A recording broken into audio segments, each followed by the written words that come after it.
Hey now, guys, it's Knockout21. How are y'all doing today? Okay, sorry I haven't been putting up any videos recently. I know it's a common excuse I have, but you gotta realize that playing these games all the way through and taking out notes takes some time. It's not an easy thing, especially since I'm doing everything by myself and playing some games that I'm not quite familiar with. The game I'm going to review, it's not this video, as you can already tell by the title of the video, but no, I've already finished beating it. I had it in my collection for like a long time, but never got a chance to doing it until recently. And I thought, you know what, I'm gonna play it, and I played it, and it's an awesome game. Um, but I can't reveal anymore because it's a surprise. But before then, I felt like I should probably go ahead and show you something else. And it's this little thing, the retro board. It's not in there anymore because I've already installed it. But yeah, it's the retro board. Here's a quick picture of it. I'll leave some links down below so you can know where to get them. But this thing saved my arcade board. I'll show you. It's this Pelican arcade board. It was already slightly modified a couple of years back, like 10 years ago. But I used this to play CVS2 on the original Xbox. And I also played Street Fighter Alpha Anthology on the PlayStation 2. And I played Super Street Fighter 2 Turbo Revival using the Game Boy player with this thing. Yes, this thing played like all the, I guess, sixth generation consoles. The GameCube, the Xbox, the PlayStation 2. I played them all, and I was so happy about it. However, over time, it started failing on me. Uh, I don't know if it was the cable or whatever, but they started failing on me. First, the PlayStation 2 connection stopped working, followed by the GameCube connection. And then the Xbox One was the only one that worked, but barely. I would sometimes have to tap the start button multiple times to get something going, and it was not fun. I thought it was something with the wiring. I checked the wiring, everything's fine. And ultimately, it came down to this. I've read somewhere in a couple of forums that these PCBs were prone to failure. Yes, this is the original PCB that was inside this thing. And I just didn't like it. Like this arcade machine, this arcade stick that I consistently used for a long time, failed on me, and I was really bummed out. This was, I don't know, maybe 7, 8 years ago that failed on me, but I didn't want to get rid of it because it is a pretty sturdy piece of hardware.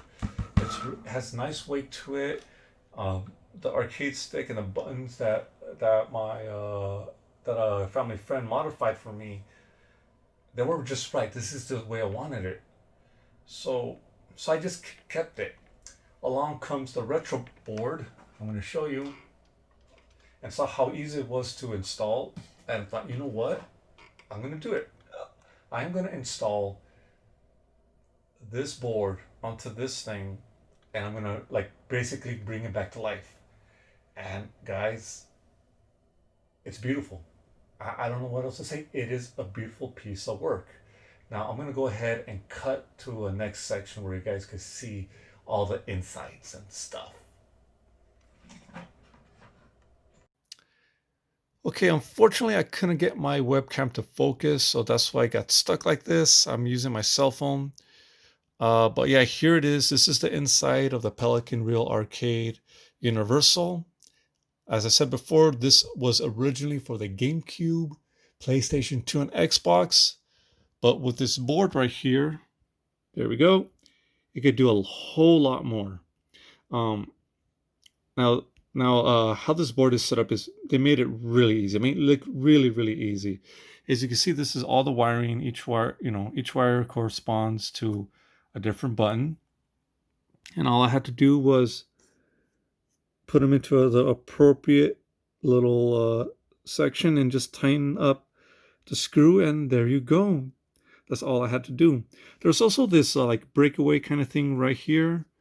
That's for like anyone, I guess, that has like Sanwa buttons or whatever, and you could use that to make things easier and faster.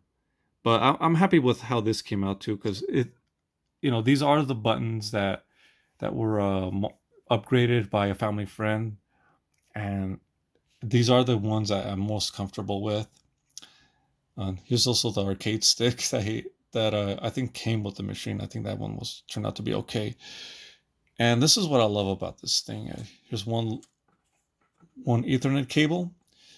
They made things pretty simple. And here's the outside piece. Now, like this part right here, my dad had to help me do because I have no idea how to drill anything. I took this plastic piece off. As you already seen before, I already cut the wire out. This is where the original wire came out of. Should probably cover that in case spiders go in. But my dad helped me drill that. I stuck it in, tighten it up, and it's as good as new, or good as new, or it's good. It's good. My most favorite thing about this board is that it supports not just before mentioned systems, but it also supports like the Saturn, the Dreamcast, the Super Nintendo, the TurboGrafx. Doesn't support the Genesis. I'm a little disappointed about that, but since like the Genesis used a different pin set, I heard that that's why the reason it couldn't like do it, or something to do with the wiring. But regardless, this board supports like a majority of like old school retro consoles with badass fighting games. Haven't gotten a PlayStation or Super Nintendo one, but I'm definitely gonna get them when I get the chance. But in the meantime, yeah, let me show you this thing in action.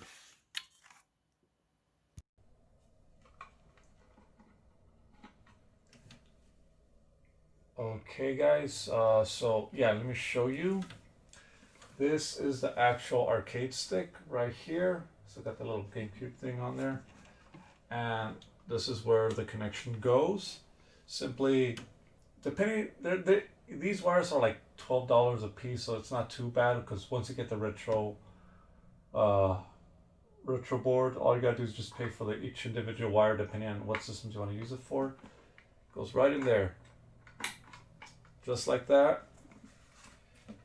Turn on your console, and you're just gonna see me. You're gonna see me play these things, these games, in a much easier light. So, yeah, let's see. Awesome, isn't it? Isn't it? Look at that. Look at that. Push start right away. Arcade mode. Oh, I forgot how to push start. Here's that one character that no one knows about, but he's not my main character. Spider-Man. And Ken. And this is me playing. Look, look. It's simple as that. Simple as that. Man. And it works. It works well. Here's a little quick combo. Oops. And already get my ass kicked. But there we go. There's no lag at all. Well, actually, there kind of is because I'm actually watching it through the OBS instead of the actual game. But trust me when I say that there's no lag in this. I just beat up Chun-Li before she beats me up. Or, well, you guys get the picture.